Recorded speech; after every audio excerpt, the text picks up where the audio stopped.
Vamos então abrir nossas Bíblias novamente. No livro de Esdras.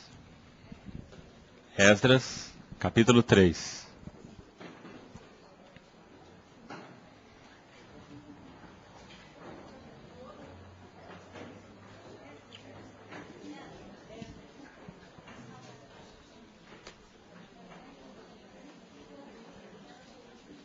Esdras, capítulo 3. Esdras está aí logo à frente no livro das Crônicas. Vamos ler um pouquinho a partir do versículo 1. Em chegando o 7º mês, e estando os filhos de Israel já nas cidades, ajuntou-se o povo como um só homem em Jerusalém. Levantou-se Jesua, ou Josué, filho de Josadaque, e seus irmãos sacerdotes, e Zorobabel, filho de Sealtiel, e seus irmãos, e edificaram o altar do Deus de Israel, para sobre ele oferecerem holocaustos, como está escrito na lei de Moisés, homem de Deus. Firmaram o altar sobre as suas bases, e ainda que estavam sob o terror dos povos de outras terras, ofereceram sobre ele holocaustos ao Senhor de manhã à tarde. Vamos ter mais uma oração.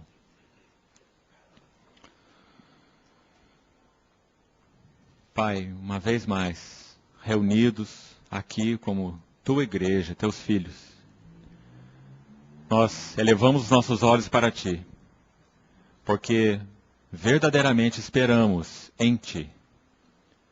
Supre-nos com tudo que é necessário para essa reunião. Espírito de sabedoria e de revelação, no pleno conhecimento do Senhor. Olhos iluminados, coração conquistado. Abre, Senhor, o Senhor mesmo, a tua palavra para nós. Nós dependemos de ti e desejamos ouvir a tua voz como rebanho que somos do teu pastoreio. Te pedimos em nome de Jesus, para a tua própria glória. Amém.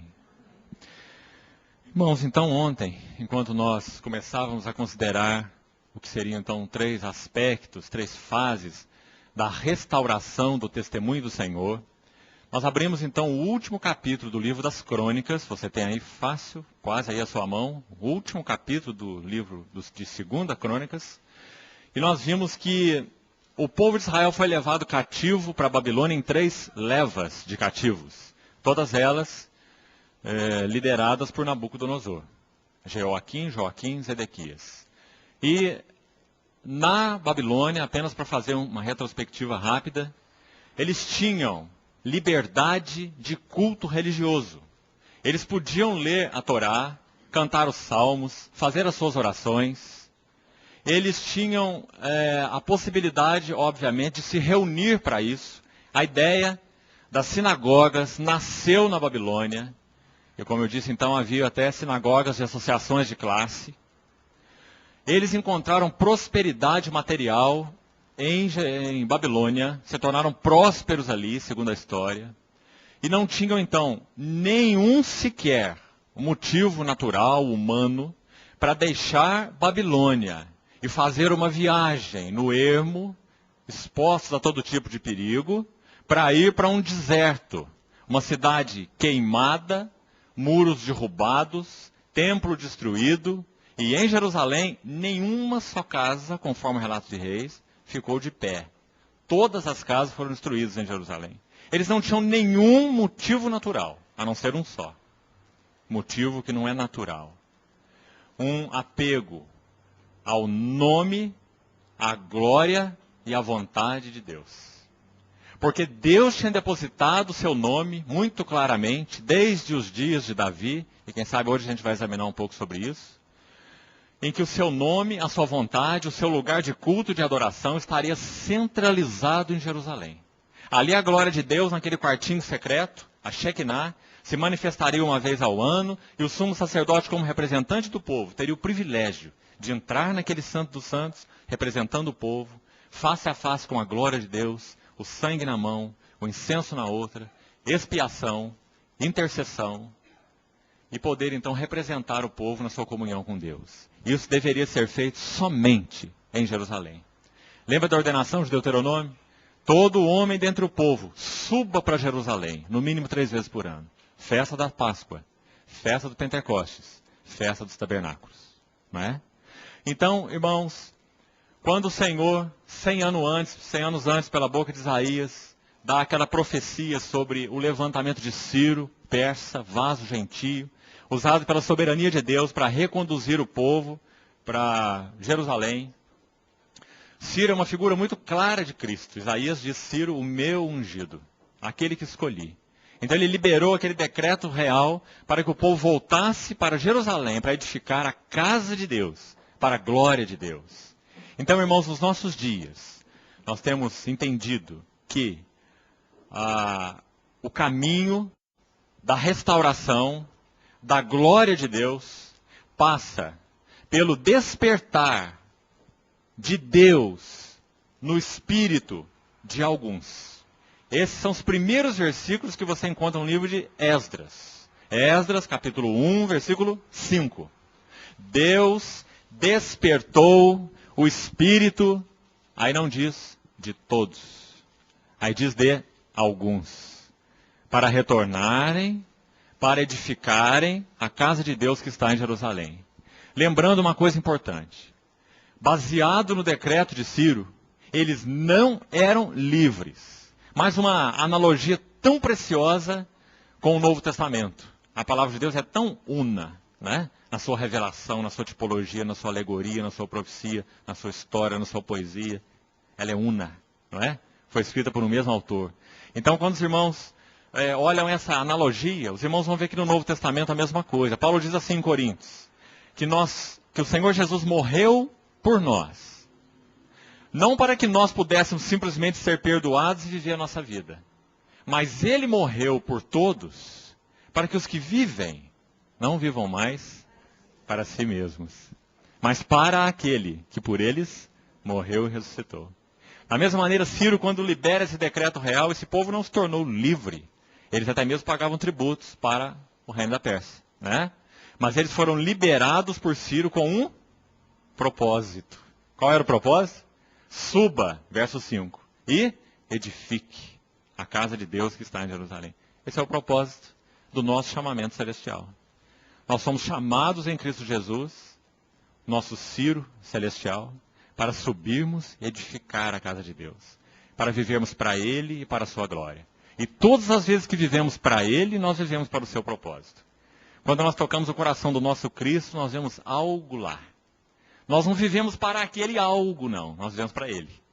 Mas quando nós tocamos a Ele, o coração dele, nós vemos algo lá. A igreja, o seu corpo. Não é isso que nós vemos na vida de Paulo? Eu preencho o que resta das aflições de Cristo na minha carne, a favor da igreja, que é o seu corpo. Eu me afadigo, eu me esmero, para que eu possa apresentar todo homem perfeito em Cristo. Não é assim que ele fala? Não é? Eu mais me gastarei, me deixarei gastar em prol das vossas almas. Não é? Então, quando nós tocamos o nosso Cristo, nós tocamos a igreja. Porque a igreja é o seu corpo. A igreja é a sua noiva. Não é? Então, irmãos, quanta analogia preciosa nós encontramos nesse livro da restauração. Esdras e Neemias. Nesses livros. Quando nós, então, temos a luz do Novo Testamento. Então, mais ou menos até aí nós fomos ontem. Hoje nós precisamos prosseguir aqui a partir do capítulo 3.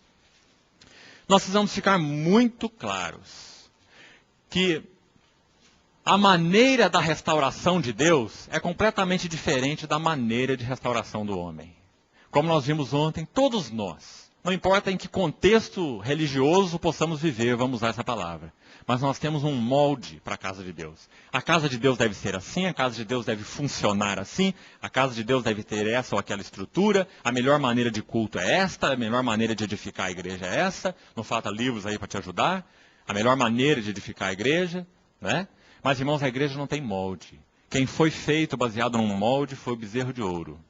O candelabro era de uma peça de ouro, de um talento de ouro puro, talhado com cinzel, com os golpes, que falam exatamente desse aspecto que a gente vai procurar gastar essa reunião toda, se o Senhor assim permitir, para nós frisarmos isso. A igreja, o candeeiro de ouro, conforme diz Apocalipse, 7 igrejas, 7 candeeiros, cada candeeiro um testemunho, naquela região geográfica ali, não é? Éfeso, Esmirna, Sardes, Filadélfia, etc., Laodiceia. Cada candeeiro talhado singularmente pelo cinzel do trabalhar da cruz do Espírito.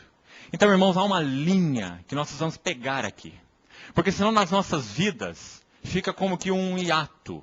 Nós temos convicção de que nós temos uma salvação, só para entendermos, que toca ao nosso passado. Nós temos convicção que o nosso espírito foi regenerado. Ele nos deu vida estando nós mortos. Algum de nós não tem essa convicção?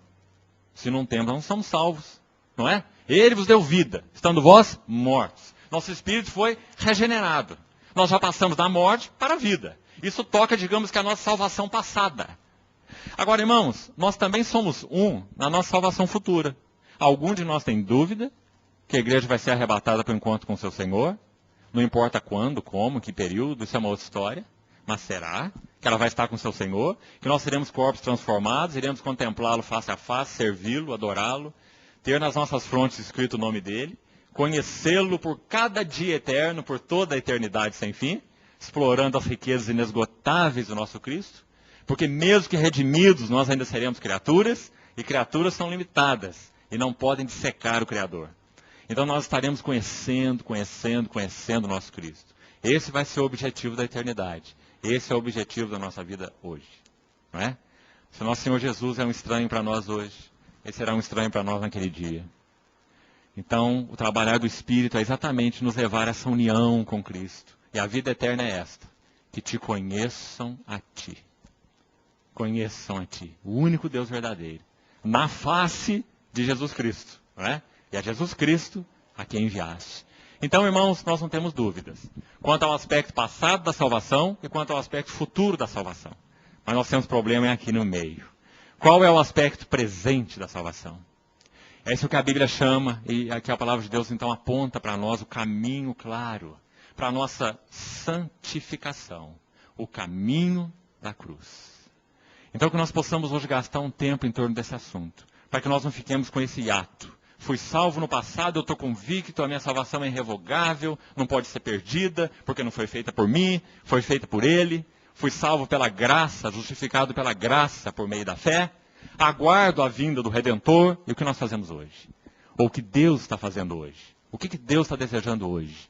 É o que a Bíblia chama então de santificação. Sem a santificação, ninguém verá o Senhor. Por quê? Então vamos procurar olhar esse aspecto para que a nossa vida não tenha esse hiato, né, entre a salvação passada e a salvação futura. Eu queria abordar com os irmãos 3 aspectos desse altar. Um eu já falei ontem e não será o foco dessa noite. E é claro, nós gastaríamos muitas reuniões para tocarmos nesse primeiro foco, que eu quero só passar por ele brevemente. Quando o povo de Deus retornou para a Babilônia, eles levantaram, segundo o capítulo 3, o altar, em primeiro lugar. Qualquer tipo de povo, de pessoal, que saísse nessa viagem, liderados por alguém, com um mínimo de entendimento sobre essa peregrinação, sobre o significado disso, né? Com um mínimo de bom senso, esse líder, quando chegasse em Jerusalém com esse povo, diria assim: vamos nos proteger. Nós somos uma cidade assolada, exposta às feras, exposta aos inimigos. Vamos começar restaurando os muros. Esse seria o lógico. Mas esse povo voltou para Jerusalém e restaurou primeiro o altar. Muito impressionante. Porque, como eu disse ontem, eles tinham convicção que se eles tivessem uma relação correta, acertada com o seu Deus, baseada no altar, porque é o único lugar onde essa relação pode se basear, depois nós vamos ver o significado espiritual disso, então eles estariam protegidos de todos os seus inimigos. O texto do capítulo 3, verso 3, frisa esse aspecto. Por que você acha que o Espírito Santo deu essa nota aqui? Você não crê na inspiração verbal da Bíblia? Então você tem que saber que tem um propósito. Quando o Espírito Santo diz assim: firmaram o altar sobre as suas bases. Esdras 3:3.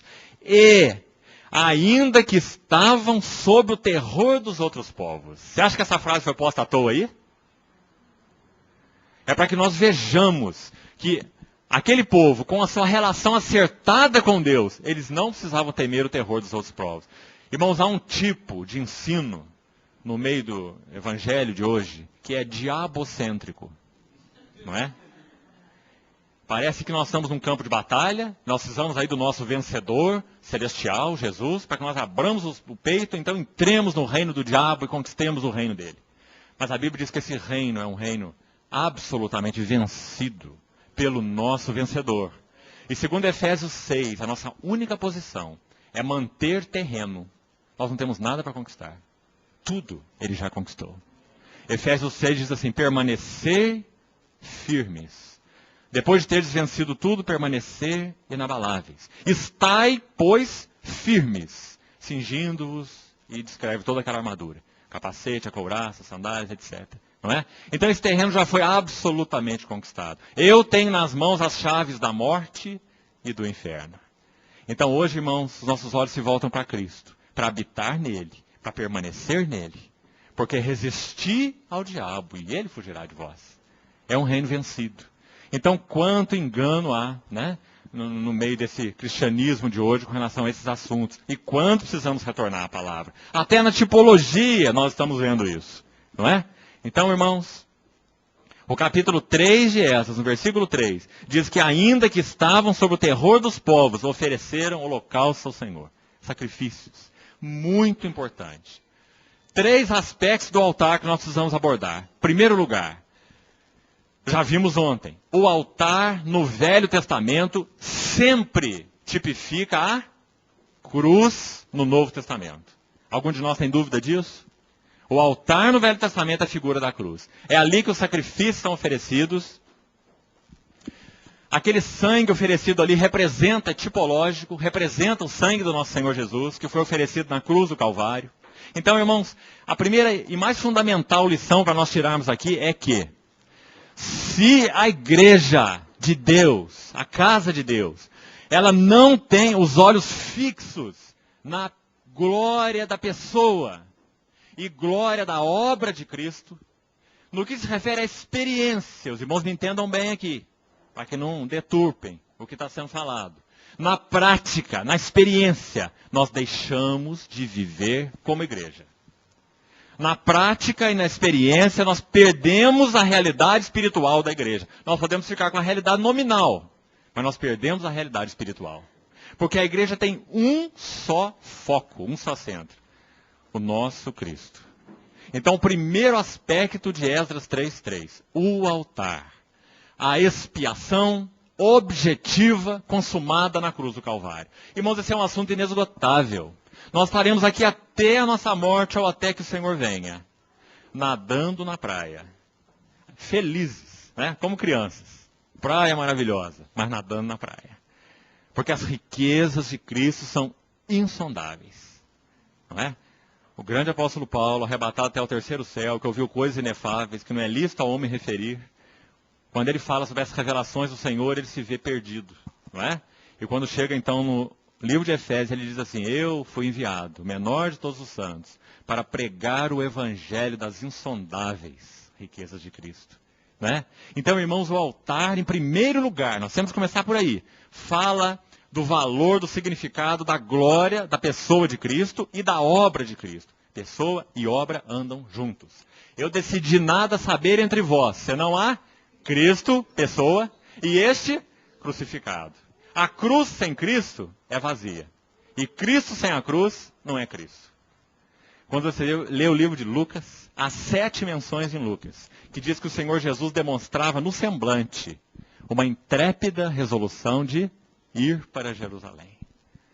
Porque o grão de trigo caindo na terra, se não morrer, fica só. Mas se morrer, produz muito fruto.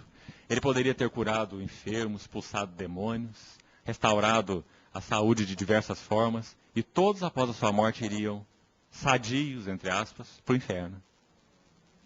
Não é? Mas o grão de trigo veio para morrer, para nos libertar da alienação, não é? Para entrar ali, de alguma maneira, no império das trevas, e arrancar como que das mãos do diabo aquelas chaves, pelo direito que ele tinha de ter cumprido como homem perfeito toda a justiça de Deus. Quando de alguma maneira, irmãos, a morte engoliu Cristo, é como o peixe que engoliu Jonas. O Senhor Jesus causou um problema tremendo para a morte. Porque a morte retém tudo que é tocado pelo pecado. Tudo que o pecado toca, a morte tem direito. Mas quando o Senhor Jesus entrou na morte, ele não tinha pecado. Então a morte passou a ter um grande problema. Entrou na morte alguém que não tem pecado. Então a morte, como diz Pedro naquela pregação em Atos, os grilhões da morte não puderam retê-lo. Porque ele não tem pecado. A morte só segura o que tem pecado. Ele não tem pecado. Então a palavra diz, Pedro, citando aquele salmo, não permitirá que o seu santo veja corrupção. Então quando ele ressuscita, Pedro diz assim, esteja absolutamente certa, toda a casa de Israel, que esse Jesus que vós crucificais, Deus o fez o Senhor e o Cristo. Então, irmãos, a igreja olha para ele, e só para ele. Quanto mais nós olhamos para Cristo, mais nós temos a igreja. Quanto mais nós olhamos para a igreja, mais nós temos trevas. É como a lua e o sol. A igreja não tem luz própria. Se você pregar a igreja, você vai ter sofrimento. Se você pregar Cristo, você vai ter a igreja. Todas as vezes que a lua ocupa a frente do sol, você tem trevas na terra. Mas todas as vezes que a lua reflete a luz do sol, você tem luz na terra. Então, irmãos, o altar em primeiro lugar, porque Cristo é o centro do propósito de Deus, do coração de Deus, da vida cristã, da mensagem cristã, né? O altar.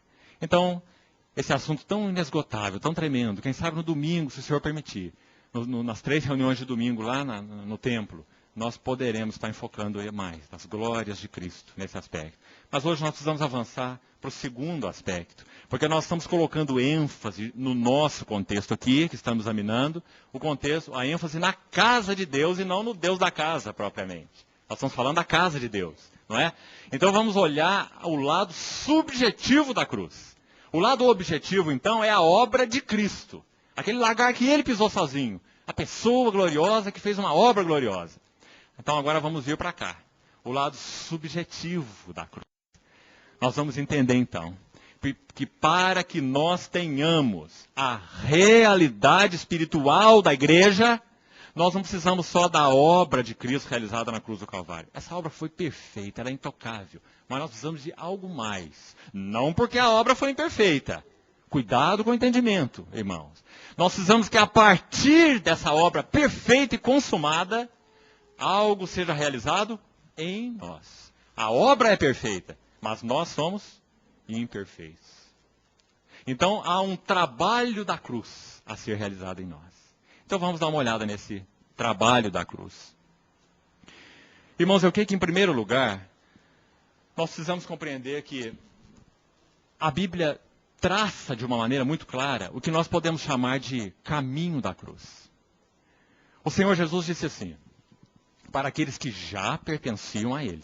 Então nós podemos dizer que eles já eram igreja de Deus, né? Assim como nós, discípulos, pertenciam a Ele. Ele usou um se bem grande. Ele diz assim, se alguém quer vir após mim, está falando para os seus discípulos, a si mesmo se negue. Então o nosso problema não são as circunstâncias, não são os outros, não é propriamente o sofrimento, as adversidades. O nosso problema maior se chama ego. Martinho Lutero disse assim, quando ameaçado de morte, né, tantas vezes pelo sistema clerical da época, a reforma, ele disse assim, eu não temo o Papa, eu temo o Papa maior do meu coração, que é o meu próprio eu. Então o Senhor Jesus disse, se alguém quer vir após mim, a si mesmo se negue. Tome, não a minha cruz, porque, irmãos, aquela é dele. A dele ele tomou totalmente. Consumou plenamente aquela obra. Já compartilhei com alguns irmãos aqui, num outro momento, numa outra situação, o significado daquela palavra, está consumado na cruz. Tetelestai, que linda palavra. Ele consumou tudo na cruz do Calvário, essa obra é dele. Agora o Senhor falou, dia a dia, tome a sua cruz e siga-me. Então, irmãos, a primeira coisa que nós precisamos compreender, porque essa cruz subjetiva, ela está tipificada aqui também em Esdras 3. Não é? Firmaram o altar. obra de Cristo na cruz, consumada, objetiva, e trabalho da cruz em nós, ou o caminho da cruz, para que a igreja seja edificada. Como eu disse, não há molde para a igreja ser edificada. Há o trabalho do cinzel, né? Lá no candelabro. O trabalho do cinzel, batida após batida, é um tipo do trabalho da cruz em nós, em nossas vidas. Talhando, passo a passo, a imagem de Cristo em nós. Esse não é o propósito de Deus no nosso chamamento? O que diz Romanos 8?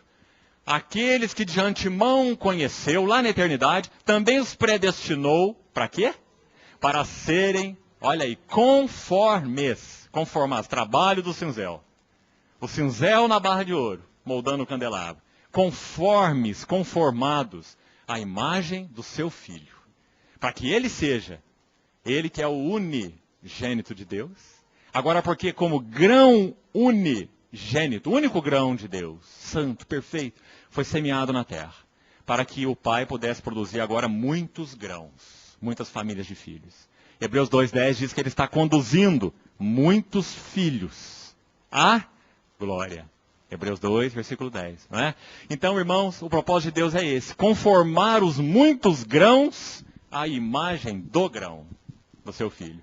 Para que ele seja o primogênito, agora não unigênito, mas primogênito, entre muitos irmãos. Irmãos, esse é o cerne, esse é o centro do propósito de Deus. Se nós não entendemos isso, nós não temos filtro para julgar o que ouvimos, nem para julgar nossa conduta, nem para julgar as aflições, nem para julgar os sofrimentos. Nós nos perdemos completamente. O filtro pelo qual nós julgamos todo o trabalhar de Deus em nós é Romanos 8:29. Ele está trabalhando para formar a imagem de Cristo em nós. Trabalho da cruz. A imagem do Filho nos muitos filhos. Então esse é um aspecto subjetivo de Esdras 3:3, o altar. Agora nós precisamos de mais entendimento aqui. O que a Bíblia chama de trabalho da cruz? Nós podemos falar da cruz, pregar da cruz, mas não entender a cruz, e muito menos viver a cruz. Eu creio que nós precisamos de ajuda do Novo Testamento, é o que nós vamos fazer agora, para compreendermos como, de maneira muito prática e específica, nós podemos andar no caminho da cruz. Como que o trabalho da cruz pode se processar em nós. Então, irmãos, deixa eu primeiro te dar um esquema, para depois compartilhar. O trabalho da cruz, isso é extremamente importante. O trabalho da cruz, ele segue dois braços paralelos, duas faces de uma mesma moeda, andam juntos o tempo todo. O trabalho da cruz em nós significa que Deus usará, em todos os momentos, a ação da sua palavra, em primeiro lugar. Primeiro braço do trabalho da cruz, a palavra de Deus. Eu já vou citar o texto. O outro braço do trabalho da cruz, a providência de Deus. Guarde isso para você meditar e deixar o Senhor ir lançando luz no teu coração. Como que Deus trabalha a imagem do seu Filho em mim? Foi para isso que Ele me chamou? Eu estou convicto que foi. Como que Ele vai fazer? Um caminho dúplice, paralelo. Ele vai usar a sua palavra. Hebreus 4:12. Porque a palavra de Deus é viva. Porque a sua natureza é pertinente ao Deus vivo. Né? Como ela não seria viva? Nosso Deus é o Deus vivo. A palavra de Deus é viva e eficaz. Viva quanto à sua natureza. Eficaz quanto à sua operação. Então ela é viva e eficaz. O que ela vai fazer? Mais cortante do que a espada de 2 gumes. Preste atenção na palavra, irmão.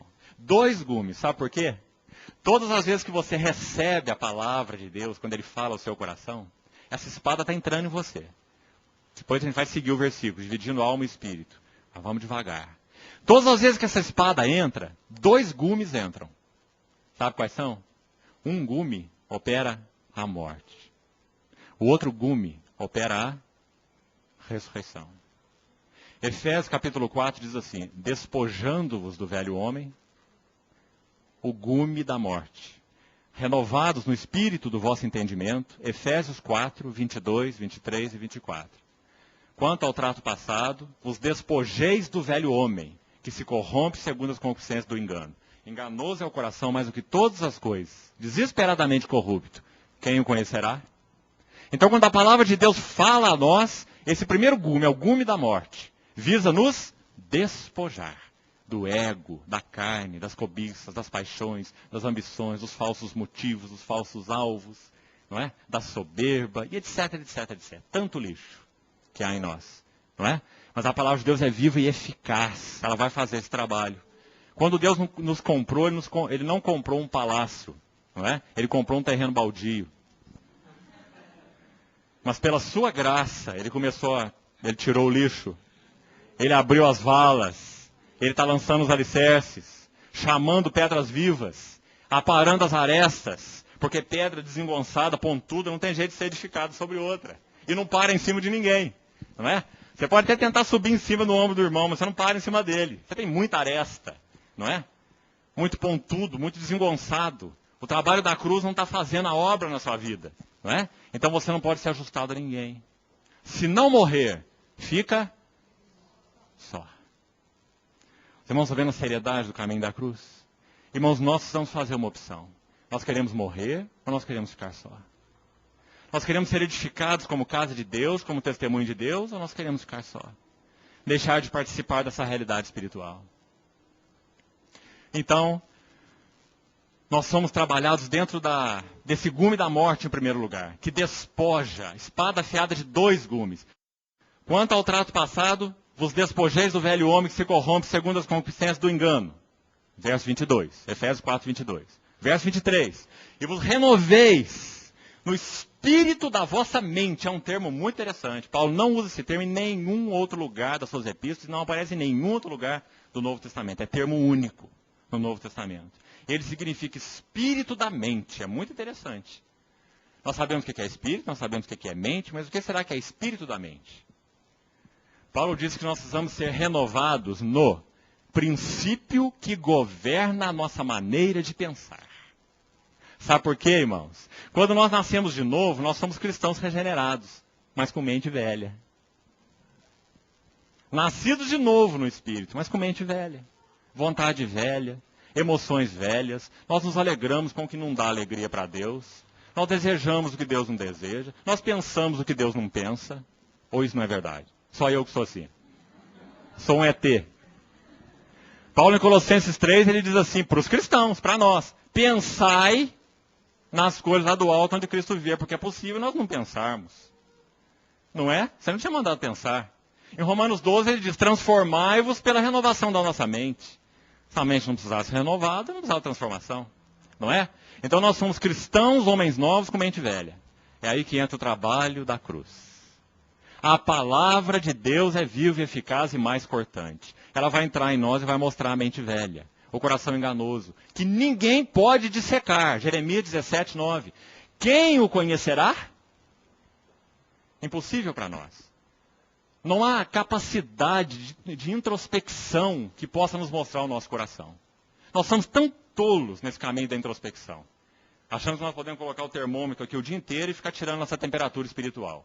Hoje eu estou mais santo, hoje eu tenho a temperatura tanto, hoje eu fiz isso, hoje eu fiz... Não é? E olhando assim para dentro de nós. Não é? Ou procurando, como diziam muitos, desde a época de Sócrates, né? Ter um encontro consigo mesmos. Irmãos, isso é um encontro que você nunca deve querer ter. Você vai morrer de infarte. Não é? Nós precisamos ter um encontro com o Cristo da cruz. Para que nele, no qual está o manancial da vida, Salmo 36, 9. Em ti, Senhor, está o manancial da vida. E na tua luz, vemos a luz. Sempre. Não é caminho da introspecção. É na tua luz, vemos a luz. Ele é fiel. A palavra diz assim, que o Senhor é fiel e irá consumar aquela obra que Ele começou em nós. Filipenses diz isso, Tessalonicenses também. Conservando nosso espírito, alma e corpo íntegros e irrepreensíveis, até a vinda do Senhor. Como? Trabalho da cruz. Então o primeiro gume da espada, morte. Precisa despojar, limpar esse terreno baldio, né? Não há nada como a palavra para fazer isso. Por isso, irmãos, meditação na palavra, memorização da palavra, estudo da palavra, amor à palavra. O irmão Ni, um obreiro chinês, o Watchman Ni, ele dizia que nós precisamos ser homens e mulheres da palavra. Escravizados pela palavra, cativos da palavra, não é? Porque a palavra de Deus é que chama à existência as coisas que não existem. Então, irmãos, quando aquele gume da morte entra, faz o trabalho de Efésios 4:23. Mas depois, 4:22. O verso 23 fala sobre renovar, então, o espírito da mente, ou o princípio que governa a nossa maneira de pensar. Não é? Como já expliquei, a mente velha. E o verso 24? O que está escrito aí? É o outro gume da espada. E vos revistais do novo homem, criado segundo Deus. Está vendo? Não é natural. Você não pode chegar a ele por filosofia, por nenhum caminho gnóstico, especulativo. Não tem jeito. Tem que vir de cima para baixo. O verbo se fez carne e habitou entre nós. Não é? Então, os revistais do novo homem, criado segundo Deus, em justiça, que aí tem a conotação de santidade, né? Em justiça e retidão, que são da verdade. Está vendo? Os dois gumes da espada de Hebreus 4. Deixa eu te explicar com mais uma passagem. Nós sabemos que a palavra escrita, logos, e a palavra rema, que seria a palavra logos, que o Senhor então torna viva, quando Ele fala aos nossos corações, não é? O Espírito Santo sopra a palavra de Deus e ela se torna viva para nós. Não é sempre assim? Não é? Nós sabemos quando isso acontece, irmãos, essa palavra, tanto logos quanto rema, elas são realidade por causa da palavra eterna, da palavra viva e eterna de Deus, da palavra que estava com Deus, da palavra que é Deus, da palavra que estava no princípio com Deus, e da palavra baseada no qual todas as coisas vieram à existência. Não é assim? A palavra, o verbo. João capítulo 1, versículo 1. Você lembra que quando Simeão toma aquele verbo nos seus braços, verbo encarnado, ele diz assim para Maria: este menino está destinado para, o quê? Ruína. Esse é o gume da morte. Mas também para levantamento de muitos em Israel. Isso é da própria natureza do Senhor Jesus. Ele veio para derribar, mas ele também veio para edificar. Não é? Por isso, espada afiada de dois gumes. Todas as vezes que essa palavra penetrar em nós, essas duas coisas estão sendo realizadas. Graças a Deus. Morte e ressurreição. Mas, irmãos, porque nós somos pecadores, nós não estamos, quem sabe, num grau de proximidade do Senhor Jesus mais intenso. Todas as vezes que a palavra de Deus penetra em nós, nós sentimos mais, digamos que, dor do gume da morte. E nós ficamos assim desesperados, nós queremos chamar a igreja inteira para orar por nós. Irmão, vem cá, acorda, eu estou orando, eu estou em crise, eu estou em conflito, né? É o gume da morte entrando. A palavra falando. Não é? E nós queremos resolver esse problema de qualquer jeito. Não é? Vamos procurar alguém que dê um jeito aqui, que faça uma oração forte. Não é? O gume da morte. Mas, irmãos, esse é o propósito de Deus. Todas as vezes que Ele estiver falando ao nosso coração, nós precisamos ouvir a sua voz. Hoje, se ouvirdes a sua voz, não endureçais os vossos corações. Não é? Para que nós não sejamos endurecidos pelo engano do pecado. Né? Exortar-vos mutuamente cada dia, com a palavra. Então, irmãos, esse é o primeiro braço do caminho da cruz. Mas nós precisamos saber que se, no que concerne ao nosso sentimento, o gume da morte é o que nós sentimos, não importa o que nós sentimos. O justo não vive pelo que sente. O justo vive pela fé. Então nós temos que saber, que crer, que Deus disse que a ação da sua palavra é uma ação conjunta de morte e de ressurreição. Irmão, é impossível que numa espada o gume da morte entre e o gume da ressurreição fique para trás. Se a espada entrou, os dois entraram. Não é? Sempre. Mesmo que nós sintamos mais a dor. Mas então, debaixo do processo de Deus, do trabalhar de Deus, nós vamos vendo que aquele outro gume, ele é mais profundo. É um gume que toca a esfera do espírito. É por isso que nós sentimos tão pouco. Nós somos seres sensuais, seres emocionais. Então nós sentimos a dor do gume da morte, limpando a alma, mostrando a carne, as cobiças, as paixões, os desejos. Então a morte dói, não é? Mas nós temos que saber, como a irmã Margaret Barber dizia, o Senhor se coloca no exato lugar daquilo que Ele põe à morte nas nossas vidas. Tudo aquilo, irmão, que o Senhor Jesus leva à morte na minha e na sua vida, Ele se põe no lugar. Ele substitui. E esse é o gume da ressurreição. É por isso que nós podemos ter alegria no meio do sofrimento. É porque Ele substitui o que Ele tira. Esse é o nosso Deus. Essa é a natureza do nosso Deus. Irmãos, se nós não conhecemos o caminho da cruz, nós não conhecemos o nosso Senhor. Nosso Senhor Jesus, segundo Isaías 50, Ele andou nessa terra em trevas, sem luz nenhuma. O que é que os irmãos acham que Ele sentiu por esse lado? Rejeição, aflição, traição do secretário dos 12, não é? Negação de um dos mais íntimos, não é verdade? Foi isso que Ele sentiu, naturalmente falando, né? Mas então, irmãos, bastava para Ele, no meio desse sofrimento, espiritualmente falando, os céus abertos, de tal forma que Ele pudesse ver o rosto de aprovação do Pai. Então, irmãos, na nossa vida, só o trabalho da cruz pode fazer isso. Do contrário, nós estamos condenados a uma vida sensual.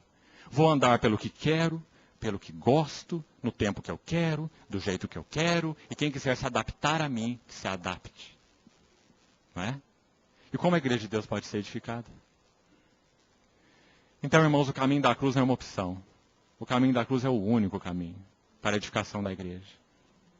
Então, esse é o primeiro braço do caminho da cruz. A palavra de Deus operando morte, ressurreição, despojando e revestindo. Medite sobre isso. O segundo braço do caminho da cruz, então, como eu já citei, a providência de Deus. Ah, meus irmãos, eu não sei o que vocês pensam sobre esse assunto. Mas uma das verdades que mais profundamente descansam o nosso coração nas Escrituras é sabermos que Deus Ele cuida do seu povo com um cuidado providencial. Não há acaso, não há infortúnios, não há desgraça, não há sucesso, não há sorte para os filhos de Deus. Se é que eu entendo bem a Bíblia. A palavra de Deus diz que Deus é providente. Em todas as coisas Ele conhece o fim antes do começo. Eu sou o alfa e o ômega. Nosso Senhor Jesus não é como um fotógrafo, que tirou uma série de fotos, né? Então Ele vai revelar. E na medida que Ele vai revelando, Ele vai vendo a sequência cronológica das poses, uma a uma. Ele é aquele que vê o filme todo, antes de fazer a fotografia. Providência de Deus. Irmãos, há um livro que se intercala entre os capítulos 6 e 7 de Esdras. É uma observação que eu acho que você podia anotar aí. Entre os capítulos 6 de Esdras, localize aí, e o capítulo 7 de Esdras, que começa assim: passadas essas coisas no reinado de Artaxerxes, não é assim, capítulo 7? Entre os capítulos 6 e 7, há uma lacuna de tempo de 58 anos. Entre o retorno de Zorobabel e o retorno de Esdras, que talvez a gente compartilhe amanhã à noite. Qual o significado dele? Entre o retorno de Zorobabel e o retorno de Esdras, capítulo 6 e 7, há uma lacuna de 58 anos. Sabe o que acontece nessa lacuna? A história de Esther. Que maravilha, né? Porque você conhece a história de Esther. Sabe o que acontece em Esther? Esther é um livro onde o nome de Deus não é mencionado nenhuma vez sequer, mas onde a mão de Deus está por todo o livro. Você vê a mão de Deus na insônia do rei Assuero, que estava lá naquela noite que não conseguia dormir. Então ele falou assim: ô, meu secretário, me traz aí o livro das crônicas, porque o livro das crônicas é a coisa mais chata de ler. Então ele pegou o livro das crônicas para ele ler e o sono vinha.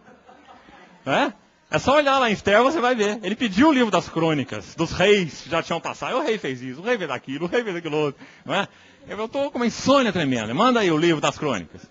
Ele começou a ler o livro das crônicas, né? E vai. Só que ele não conseguiu dormir. Ele chegou num lugar que falava de Mordecai. Não é assim? Que tinha libertado o rei de uma conspiração contra ele. Aí ele chama o Amã e fala assim: olha, o que esse homem fez? Né? O que nós devemos fazer? Ele não identifica a pessoa de Amã, de Mordecai para Amã. Né? Ele diz assim: o que nós devemos fazer com um homem que livrou o rei de uma conspiração? E Amã estava achando, um homem que honrou o nome do rei, e Amã estava achando que era ele. Né? Amã no livro de Esther é a figura da carne. Então Amã falou assim: você deve honrá-lo. Não é? Você deve preparar para ele um cavalo, fazer um desfile todo pomposo. Amã estava achando que era ele. Figura da carne no livro de Esther. Aí então o rei falou assim, então nós vamos fazer isso ao judeu Mordecai. Né? E Amã foi enforcado. Porque esse é o lugar da carne. Na forca, figura da cruz. Não é? Os que são de Cristo crucificaram a carne com as suas paixões e concupiscências. Esse lindo livro de Esther. Então, irmãos, quando você olha o livro de Esther, você vê que foi a providência de Deus que livrou o povo de Israel do extermínio. Lá em Babilônia. Esdras teria morrido, Neemias teria morrido e todos teriam morrido. Foi o cuidado providencial de Deus que honrou Mordecai e que permitiu que Esther, a sobrinha de Mordecai, pudesse ser a mulher de Assuero e livrasse o povo judeu do extermínio. Então a restauração da casa de Deus com Esdras e Neemias só prossegue por causa de Esther. Ou por causa do cuidado providencial de Deus. Porque quando Assuero estava com insônia, o nosso Deus que não dorme, precisava falar ao seu coração. Então, irmãos, a Bíblia diz que o nosso Deus é o Deus da providência. E quando nós nascemos de novo, Ele nos matriculou numa escola de 24 horas por dia. Não tem férias. É o Deus da providência.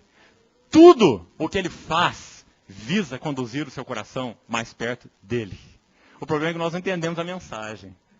Nós achamos que o diabo está causando problema, o vizinho está causando problema, essa mulher está causando problema, que nem o Jó, não é? Esses irmãos estão causando muito problema. Quem sabe nós temos aqui um jeito melhor, tem irmão melhor, tem coisa melhor, não é? Mas nós não vemos que a necessidade é o caminho da cruz, para que a igreja seja edificada, né? Então, irmãos, esses são os dois braços do trabalho da cruz. Por isso o diabo tem tentado assolar esse pilar que nosso irmão Glênio compartilhou na terça-feira. O pilar da soberania de Deus. Porque se a soberania de Deus é afrontada, Deus tem uma meia providência. Não é? Porque Ele não é 100% soberano, então Ele não pode cuidar 100% providencialmente do seu povo. Mas se Ele é 100% soberano, Ele cuida 100% providencialmente do seu povo. Nas aflições, nas angústias, nas dores, no pico de cima, no pico de baixo, na alta da bolsa, na queda da bolsa. Né? Esse é o nosso Deus. Então, irmãos, esses são os dois braços do trabalho da cruz. Irmã Madame Guyon, uma mística pré-reforma, ela dizia assim, nós precisamos, ou melhor, o irmão Watchmani disse a respeito dela. Ele foi muito edificado com seus escritos, Madame Guyon. Ele disse assim, nós precisamos aprender a ajoelhar e a beijar a mão que trata conosco, como fazia Madame Guyon. Nós temos tendência de dar coice nas mãos que tratam conosco. Por isso nós somos como somos, né? Inteiros. Ninguém pode se alimentar de nós, porque ninguém come pão inteiro, não desce. Né? O trigo tem que ser moído, misturado, torrado, virado. O Senhor diz que Efraim é um pão que não foi virado, também foi assado de um lado só. Não é? O Senhor tem que nos virar na chapa de um lado, para outro lado, para outro lado. E não está pronto ainda não. Ele tem que partir, para que nós possamos ser alimento de outros. Irmão, tudo que é consagrado e colocado nas mãos do Senhor Jesus, sabe o que Ele faz? Quebra. É por isso que nós temos tão pouca utilidade para Deus, porque nós não temos sido quebrados adequadamente. Então esses são os dois braços, os dois gumes do trabalho da cruz. Né? Esse é o aspecto subjetivo. Mas a gente precisa ir um pouquinho mais. Vamos no Novo Testamento. Mateus capítulo 10. Nós vamos olhar agora 4 textos. 4 textos. São as únicas menções nos evangelhos que nos dão uma chave. Irmão, isso é extremamente importante. Guarde isso. São 4 menções, somente 4, nos evangelhos que nos dão a chave para o entendimento do trabalho da cruz. Você vai ver o quanto a palavra de Deus é precisa nesse assunto. O quanto o Espírito Santo foi gracioso conosco, nos mostrando o caminho. 4 textos, eu vou citar um a um, nós vamos compartilhar um pouquinho, que tem uma chave. Eu vou te citar qual é a chave. Quem quiser salvar a sua vida, perdê-la. Mas quem perder a sua vida, por minha causa, achá-la. No grego, quem trocar a sua psique, vida natural, humana, né, mental, pela zoé, vida eterna, incriada, a vida que pertence a Deus, uma vida que não teve começo, uma vida que não tem fim.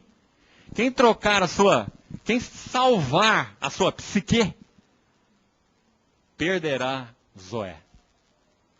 Mas quem entregar a sua psique, ganhará Zoé. Vida de Deus, vida incriada. Esse é o processo de troca. Sabe como que isso é feito? Trabalho da cruz. Só o trabalho da cruz troca psique por Zoé. É isso que faz diferença entre um cristão e outro cristão. Não é porque um andou mais, um estudou mais, um conhece mais, um erudito, o outro mal sabe ler. Isso não faz diferença entre cristão e cristão. O que faz diferença entre cristão e cristão é o trabalho da cruz. O quanto nós nos submetemos ao trabalho da cruz. O caminho da cruz é o caminho da maturidade espiritual. Então, irmãos, Mateus capítulo 10, primeiro versículo. Mateus 10, 37. Olha a chave aí. Perdão, a chave está no verso 39. Quem acha sua vida, perderá. Quem todavia perde a vida, está vendo como é claro? Por minha causa, achará. Então, está aqui a chave. Agora nós vamos examinar a fechadura. É assim que nós precisamos fazer com a palavra de Deus. Primeiro o contexto imediato, depois o contexto remoto, o livro todo, e depois o contexto mais remoto, a Bíblia toda. Para que você não tire texto fora de contexto e faça uma heresia. Né? Então vamos examinar a fechadura agora, o contexto. O contexto diz assim, no verso 37. Quem ama seu pai ou sua mãe mais do que a mim não é digno de mim. Quem ama seu filho ou sua filha mais do que a mim não é digno de mim. E quem não toma sua cruz e vem após mim não é digno de mim. A cruz, o caminho da cruz, trata com as afeições naturais. Não é claro? Nenhuma afeição natural pode suplantar nos nossos corações a nossa afeição por Cristo, o nosso amor por Ele. Tenho, porém, contra ti, apesar da tua ortodoxia, apesar do teu discernimento espiritual, igreja de Éfeso, provaste os falsos apóstolos e os achaste mentirosos, mas eu tenho contra ti, que abandonaste o teu primeiro amor. Arrepende-te, senão virei a ti e removerei do seu lugar o meu candeeiro, né? Ou o teu candeeiro, caso não te arrependas. Irmãos, igreja não é uma questão geográfica. Igreja não é uma questão estática. Igreja é uma realidade espiritual e a realidade espiritual é dinâmica. Ou nós andamos no caminho da cruz, ou nós não temos realidade espiritual da igreja. Quem ama seu pai ou sua mãe mais do que a mim, não é digno de mim. A cruz deve podar as afeições naturais. Nós só podemos ter relacionamentos adequados quando Cristo é o centro em nosso viver. Centro das nossas afeições. Quando Ele é o foco, nós podemos amar como Ele ama. Quando uma irmã casada conhece a Cristo e se submete a Cristo, ela se submete ao seu marido. Quando o marido conhece a Cristo e ama a Cristo, ele ama a sua esposa. Porque Cristo amou a igreja e a si mesmo se entregou por ela. Então, irmãos, todas as verdades relacionais são derivadas do nosso relacionamento com Cristo. Não é? Todas as verdades relacionais são derivadas do nosso relacionamento com Cristo. Por isso o Senhor Jesus nos ensinou assim. Agora, sabe, nós amamos a nós mesmos de uma tal maneira entranhada e encarnada que nós não abrimos mão desse monstro chamado eu. Nós não abrimos mão. Nós precisamos que essa obra venha de fora. Essa obra tem que vir de fora. E ela vem de fora. A palavra de Deus é viva e eficaz. A providência de Deus está agindo, o Espírito Santo abrindo nossos olhos para ver a providência. Só por isso nós podemos ser transformados. Porque se nós formos entregues a nós mesmos, irmãos, o nosso inferno somos nós mesmos. Não sei se você já reparou, em Romanos capítulo 1, 3 vezes, capítulo 1 de Romanos, Deus mostra como que Ele julga suas criaturas que se apartam dEle. 3 vezes em Romanos 1 você vai achar a expressão, Deus os entregou. 3 vezes. Sabe o que Deus precisa fazer para que nós sejamos julgados por causa dos nossos pecados? Nada. Ele só precisa se afastar de nós. O que nos mantém, preserva e limita são as ações de Deus. Se Deus se afastar de nós, nós ficarmos entregues a nós mesmos, nós nos devoramos uns aos outros. É isso que está escrito em Pedro? Se vos mordeis e devorais uns aos outros, vede que não sejais mutuamente destruídos. Esses somos nós. Essa é a nossa capacidade. Né? antropófagos espirituais. Né? Será que você se reconhece assim, irmão? Será que você sabe que você e eu somos assim, de verdade? Você acha que porque você foi salvo e regenerado no teu espírito, agora você já é um santo anjo do Senhor? Né? A cruz precisa trabalhar fundo nas nossas almas, né? Para que o Senhor obtenha a sua glória. Então a cruz trata com as afeições naturais. Você sabe muito bem que esse texto, a palavra de Deus não se contraria. O Senhor Jesus diz: honra o teu pai e a tua mãe. Aí ele usa uma palavra aí que diz: quem não odiar o seu pai, não pode. Que é isso, Senhor? Eu vou odiar meu pai, eu tenho que honrar meu pai? O Senhor está se contradizendo na tua palavra. Odiar aí no original significa amar menos. Um amor subordinado, não é um amor focal, não é um amor central. Porque todas as relações são derivadas da nossa relação com Cristo. E só podem ser acertadas se estiverem nele. É por isso que não tem casamento que funcione, igreja que funcione, sociedade que funcione, não é? Por método nenhum, a não ser que Cristo seja o nosso centro, o nosso foco. Não é? Então a cruz trata com as afeições naturais. Agora vamos avançar um pouquinho mais. Segunda menção, Lucas. Tem um terreno a mais para a cruz trabalhar, além das afeições naturais. Lucas 17, um lindo texto. Lucas 17 diz assim. A gente vai ler um pouquinho mais para a gente ter o contexto, a partir do verso 20. Lucas 17, 20.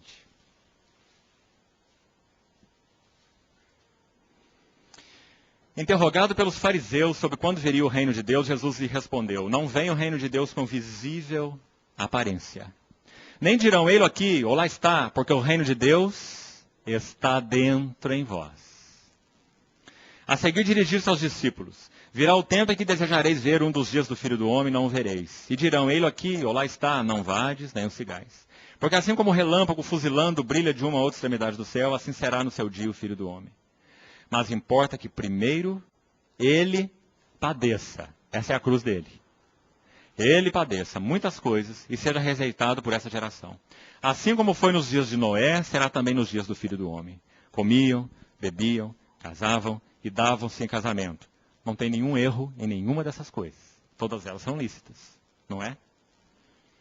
Até o dia em que Noé entrou na arca e veio o dilúvio e destruiu a todos. O mesmo aconteceu nos dias de Ló. Comiam, bebiam, compravam, vendiam, plantavam e edificavam. Mas no dia em que Ló saiu de Sodoma, choveu do céu fogo e enxofre e destruiu a todos. Antes de prosseguirmos, chegarmos onde tenho intenção de chegar, observe as expressões. Noé entrou e Ló saiu. São como que os dois lados do trabalho da cruz. Noé entrou na arca, figura de Cristo. Ló saiu de Sodoma, a cidade condenada e julgada por Deus. Não é? Então está colocando isso dentro do contexto da vinda do Filho do Homem. Mas vamos lá, no foco. Verso 31. Naquele dia, quem estiver no eirado e tiver os seus bens em casa, não desça para tirá-los, e de igual modo quem estiver no campo, não volte para trás. Verso 32. Irmãos, esse verso é como um trombone de Deus, soprando no nosso ouvido. Lembrai-vos da mulher de Ló. Agora vem a chave, no verso 33. Quem quiser preservar a vida, perdê-la-á, e quem perder a vida, de fato, a salvará. Será que dá para entender esse versículo agora? Do que a cruz deve nos separar nesse contexto aí?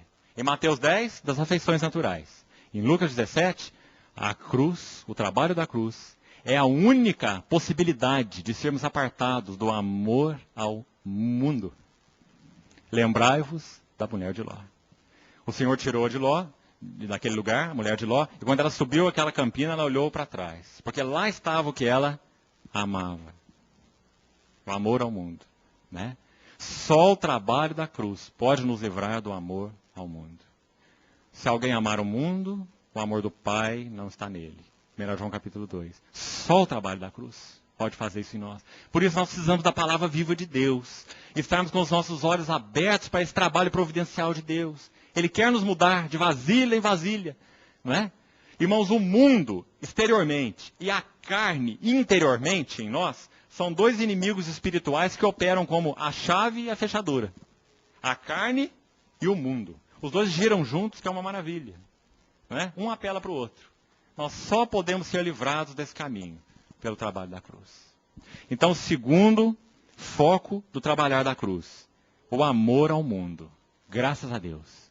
A cruz irá nos separar das afeições naturais e trazer Cristo à primazia no nosso coração. E com isso ajustar todas as outras relações.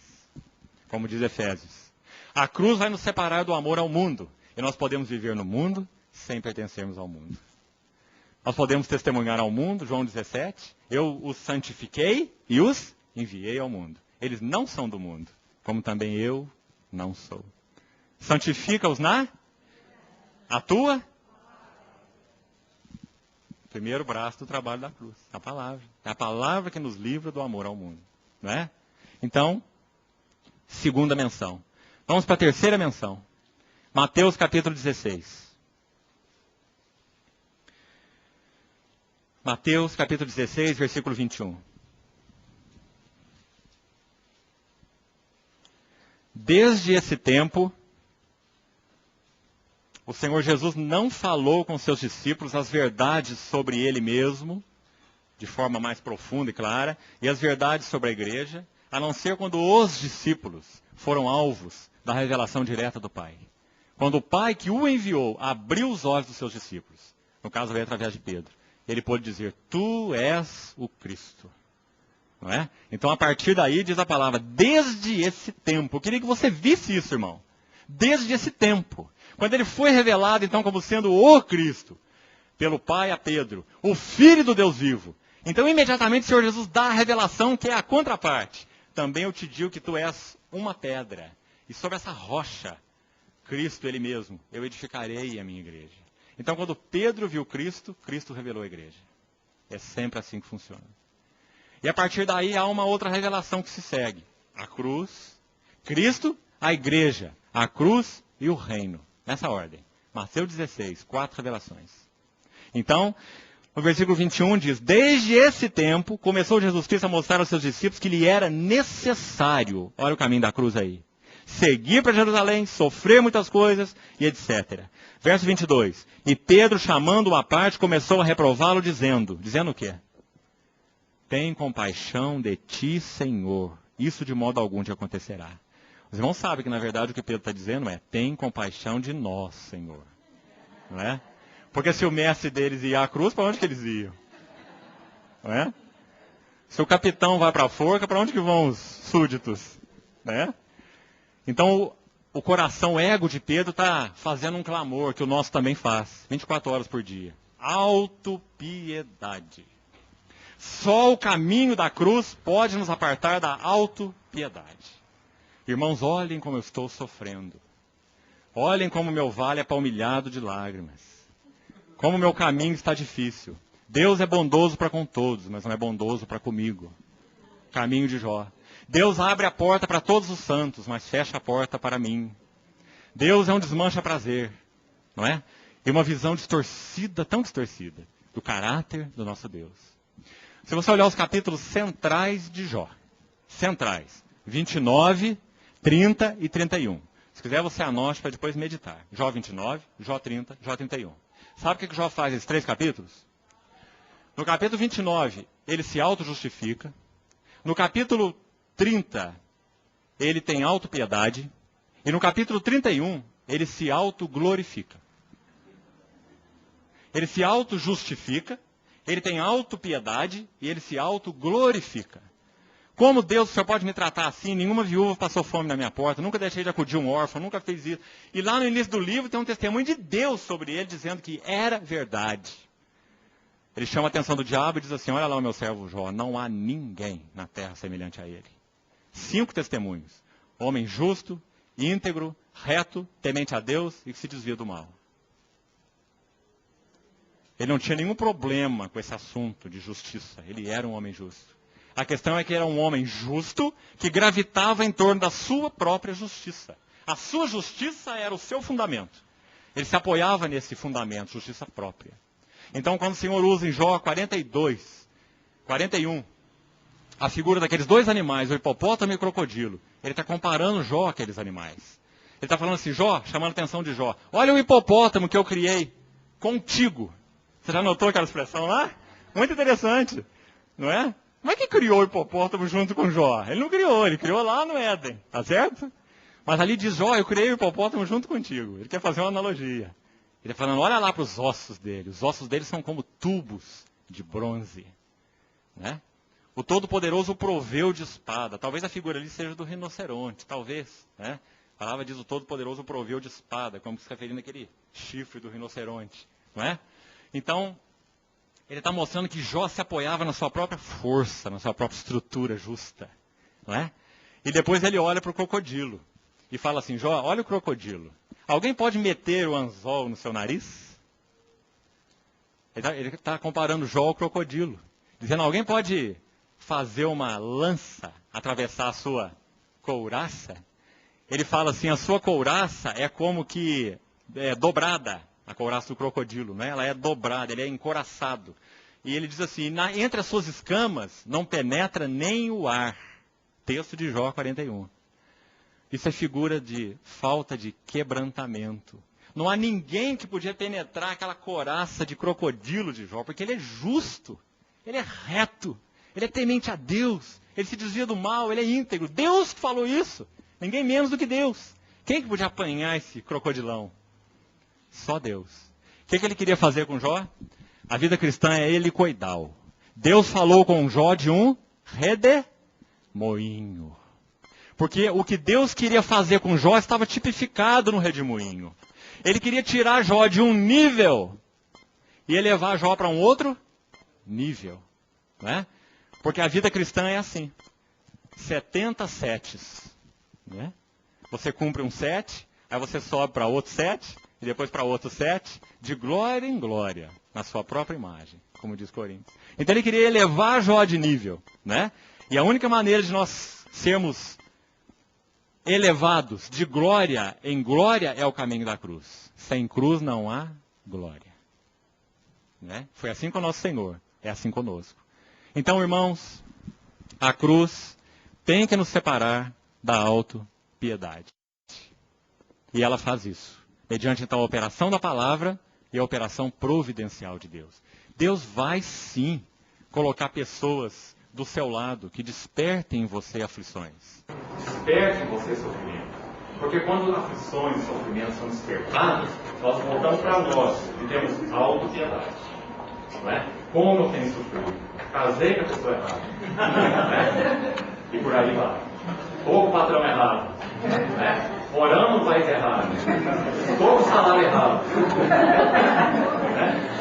Então o Senhor vai trabalhar nossas vidas para que a autopiedade seja não quebrada. Né? Essa é a terceira menção. Os irmãos estão vendo que, versículo 22, ele diz, tem compaixão de ti, Senhor, este modo algum acontecerá. Mas Jesus, voltando, disse a Pedro, o que ele disse? Na reta de Pedro. Satanás também se expressa, de alguma maneira, através do coração regenerado, mas da mente não transformada. A mente é um campo de batalha, irmão. E é como as portas de uma cidade. Nas batalhas antigas, se você ganhasse as portas de uma cidade, você ganhava a cidade. A batalha espiritual é travada na mente. Por isso diz Paulo, pensar nas coisas lá do alto, Colossenses, em Filipenses, de tudo que é puro, justo, de boa fama, se alguma virtude há, se algum louvor existe, seja isso, preocupe o vosso pensamento. Pedro diz, cingindo os lombos do vosso entendimento. Romanos 12 diz, transformai-vos pela renovação da vossa mente. 2 Coríntios 10, versículo 4, diz assim, as armas da nossa milícia não são carnais, mas são poderosas em Deus para destruir fortaleza, anulando sofismas, cativo todo pensamento à obediência de Cristo, porque a batalha espiritual se trava aqui. Por isso que Efésios 4, 23 diz, renovados no espírito da vossa mente. Os irmãos estão vendo? Mas algumas pessoas querem nos convencer que a batalha espiritual está fora.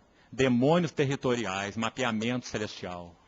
Oração na porta da cidade, na saída da cidade, na outra. Não é? Não é assim? Algumas pessoas estão tentando nos convencer disso. Engano do diabo. Porque a batalha espiritual é na mente. Se a mente não está edificada com a verdade, nós estamos expostos a todo tipo de engano. Paulo orientou Timóteo, 1 Timóteo 4, que ele tomasse cuidado, porque o Espírito afirma expressamente que nos últimos dias alguns apostatarão da fé, por seguirem a espíritos enganadores e a ensinos de demônios. Ora, irmão, eu não sei quanto a você, mas eu acho que o diabo não está muito preocupado em ensinar o mundo, não. Acho que ele está preocupado em ensinar a igreja. O mundo já é território dele. O diabo está preocupado em ensinar a igreja. Ensinos de demônios. Né?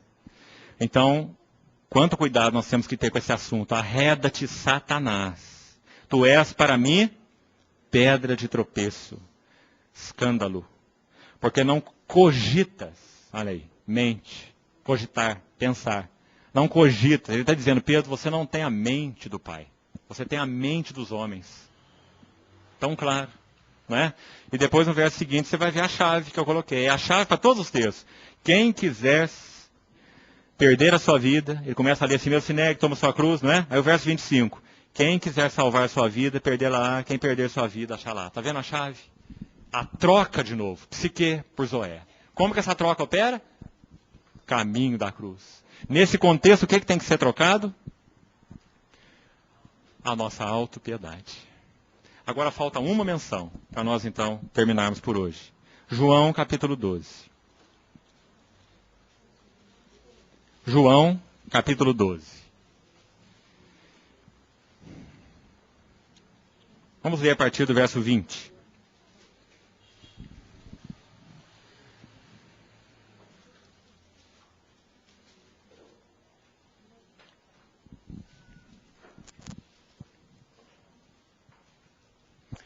João 12, 20. Ora, entre os que subiram para adorar durante a festa, havia alguns gregos.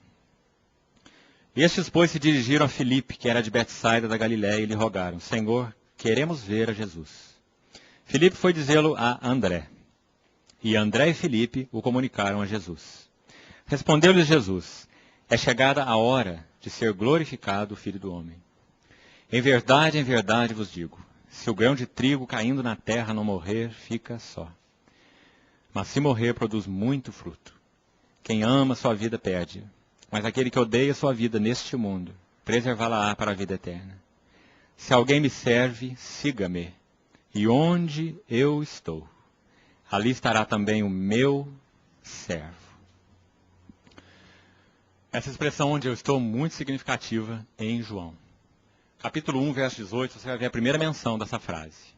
Ninguém jamais viu a Deus, o Deus unigênito, que está no seio do Pai. É quem o revelou. Esse é onde o Filho está, no seio do Pai. E agora o Filho que está no seio do Pai, está prometendo que todo aquele que o segue estará no seu seio. Porque ele diz, onde eu estou, estará o que me serve. Esse é o tema de todos os escritos de João. União com Cristo. Quando você lê João 13, 25, você vai ver João, o discípulo, reclinado no seio, ou no peito de Jesus. Isso dominou toda a visão de João a respeito de Cristo. O Verbo está com o Pai. E os seus filhos estão com ele. E nele com o Pai. Como és tu, ó Pai, em mim e eu em ti, também sejam eles em nós. Esse é o tema de João. E de todos os escritos de João. União com Cristo. Então, irmãos, quando chega esse momento, mais uma vez está sendo enfocado aqui, não é? Onde eu estou, estará meu servo. Mas esse é o verso 26. Nós temos que ter calma aqui, até chegar ao verso 23. Onde eu estou, estará o meu servo, é promessa para aqueles que andam no versículo 25. No caminho da cruz. Não é? Agora, nesse contexto aqui, com o que a cruz está tratando? Volta sua Bíblia aí uma página e vamos olhar o contexto maior. Jesus está vivendo uma hora muito singular na sua vida humana. João 12, primeiros versículos, a gente não vai ler nada, só você vai ver na sua Bíblia o contexto. Ele é ungido na casa de Lázaro, em Betânia. Que hora tremenda. Ali estavam aqueles 3 íntimos que ele amava, não é? E ele foi, então, ungido ali por Maria de Betânia. Lázaro, no capítulo 11, tinha acabado de ser ressuscitado pelo Senhor. Olha que hora. Ele entrou em Jerusalém de forma triunfal, aclamado. Hosana ao que vem em nome do Senhor. Você mostra vendo que tudo está dando tão certo. Não é? Diz a palavra em João 12, olha lá. 9. 11. João 12, 11. Porque muitos dos judeus, por causa dele, Lázaro, é o final lá do verso 11, voltaram o quê? Olha a hora que o Senhor está vivendo. Ressuscitou a Lázaro, ungido por Maria de Betânia, entrado e aclamado como rei, na entrada triunfal de Jerusalém. Muitos judeus crendo nele porque Lázaro foi ressuscitado. Não acabou ainda não. Os gregos queriam vê-lo. Era a hora dele sentar no trono. Não é? Dizer assim, vou dar um nó na cabeça dos sábios gregos. Porque ele é o verbo, a palavra, o logos, o filho. Não é? Então era a hora dele assentar no trono e confundir a cabeça dos gregos daquela época. De certa forma, André e Filipe acharam que ele ia fazer isso. Porque os irmãos observarem aqui, sentir o clima dessa passagem, os irmãos vão ver que André e Filipe eles estão ali apavoradinhos. Não é? Os gregos falam assim, eu queria ver teu mestre. Ele deve ter se sentido muito privilegiado. Porque agora não é só judeu, é grego. Se a dominação política na época das escrituras era romana, a dominação cultural era grega, claro, não é? Então agora gregos querem ver o Senhor. Então André deve ter ficado muito entusiasmado. Ele saiu correndo e foi chamar Filipe. Filipe, deixa eu te contar a novidade. Os gregos agora querem ver o Senhor. E os dois então saíram correndo e foram comunicar para Jesus. E como se não bastasse, Jesus fala assim, é chegada a hora de ser glorificado o Filho do Homem. Não é? Quase tiveram um infarto ali. Não é? É agora que todo mundo vai para o trono, de uma vez. Aí no versículo seguinte, o Senhor Jesus fala assim, se o grão de trigo caindo na terra não estragou com tudo que eles queriam. Não é? Ele está mostrando que ele não veio para curar enfermos, expulsar demônios, ensinar sabedoria, moral, filosofia. Ele veio para morrer. Se o grão de trigo não morrer, fica só. Mas se morrer, produz muito fruto. Conduzindo muitos filhos à glória. Irmão, eu não sei o que você pensa do Getsêmani, mas eu sinto no coração que preciso compartilhar com você um pouquinho sobre isso. O Senhor Jesus, pouco depois desse momento, ele estava no Getsêmani, em João capítulo 18. E diz a palavra que ali no Getsêmani, de alguma forma, ele lutou tão intensamente em oração, que o registro de João é que a sua alma estava profundamente angustiada até a morte. E a palavra diz que ele suava gotas como de sangue. E aqueles discípulos não puderam sequer acompanhar nem o movimento e nem o espírito dele. Então dormiam enquanto ele orava. 3 vezes. Ele usou aquela palavrinha aramaica dizendo, Abba, meu paizinho. Hora de cruz e hora de intimidade, ao mesmo tempo. Abba, meu paizinho. Se possível for, passa de mim esse cálice. Mas não se faça como eu quero, assim como tu queres. Irmãos, quando nosso Senhor Jesus orou assim, eu creio que no seu coração 2 coisas estavam prestes a se chocar, de uma forma muito clara. Ele, como Filho eterno de Deus, nunca deixou de contemplar a glória límpida da face do Pai. Nunca. João 17, ele diz assim, Pai, glorifica-me junto de ti, glorifica-me contigo, com a glória que eu tive junto de ti, antes que houvesse mundo. Ele é o Filho que sempre vê a face do Pai. Porque ele é Deus com Deus, o Filho de Deus. E quando ele se encarnou, isso não mudou. Absolutamente não mudou. Ele sempre viu a face do Pai. Não é? E cresceu em sabedoria, estatura e graça diante de Deus e dos homens. O verbo de Deus encarnado. Puro, santo, em plena comunhão com o Pai. Mas, irmãos, estava chegando a hora em que 2 coisas iam se chocar. Primeiro, a face do Pai, a qual ele sempre viu. E, por outro lado, a vontade do Pai, a qual ele sempre cumpriu. Ele diz, a minha comida consiste em fazer a vontade do Pai. Ele nunca quebrou a vontade do Pai em nenhum aspecto. Ele foi obediente até a morte e morte de cruz. Ele sempre fez a vontade do Pai. E sempre viu a face do Pai. Ele podia sofrer a traição de Judas. Ele podia sofrer a negação de Pedro. O abandono de todos, como diz João 6. Todos o abandonaram. Né? Já não andavam com ele. Muitos. Ele olha para os 12 e diz, quereis vós também retirar-vos. Ele podia sofrer todas essas coisas. Desde que ele não perdesse de vista a face do Pai. E ele nunca perdeu.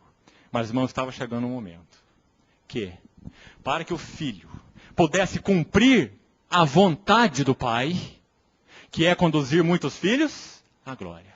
Ele precisaria perder de vista a face do Pai.